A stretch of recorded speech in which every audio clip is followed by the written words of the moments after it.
നിങ്ങൾ ഏത് രോഗാവസ്ഥയിലൂടെ പോകുന്നവരാണെങ്കിലും ഏത് രോഗത്തിന് ചികിത്സ നേടുന്നവരാണെങ്കിലും നിങ്ങളുടെ രോഗമുക്തിക്ക് ആവശ്യമായിട്ടുള്ള 4 ഘടകങ്ങളെക്കുറിച്ചാണ് ഞാൻ ഇന്നിവിടെ പറയാൻ പോകുന്നത്. ഭിഷക് ദ്രവ്യാണുപസ്ഥാനോ രോഗീപാത ചതുഷയം എന്നാണ് ഇതിന് ആയുർവേദത്തിൽ പറയുന്നത്.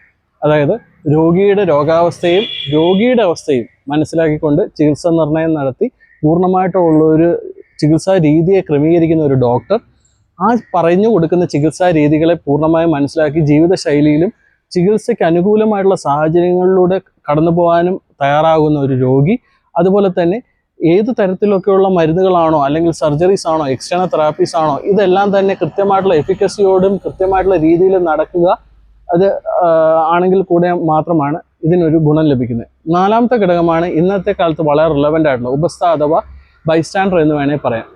ഇതൊരു വ്യക്തി മാത്രമല്ല, ഇന്ന് ആ ഒരു പേഷ്യന്റിന് ചുറ്റുമുള്ള ഒരു സമൂഹം തന്നെ ഇതിൽ പെടുന്നതാണ്.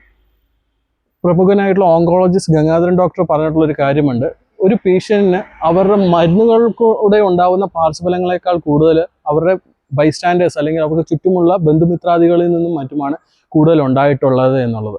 അതിനുണ്ടായ സാഹചര്യം മറ്റൊന്നുമല്ല, ഒരു രോഗിയുടെ മാനസികാവസ്ഥയെ പിടിച്ചു നിർത്താനും തളർത്താനും നമ്മുടെ ചുറ്റുമുള്ളവർ വിചാരിച്ചാൽ സാധിക്കും.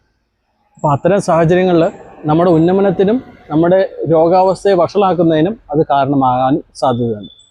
അപ്പോൾ ഈ പറഞ്ഞ 4 ഘടകങ്ങളും നല്ല രീതിയിൽ ഒരു പേഷ്യൻറ്റിനെ സപ്പോർട്ട് ചെയ്യുന്ന തരത്തിലാണ് വർക്ക് ചെയ്യുന്നതെന്നുണ്ടെങ്കിൽ ഏത് രോഗാവസ്ഥയും നമുക്ക് റിവേഴ്സ് ചെയ്യാവുന്നതേ ഉള്ളൂ.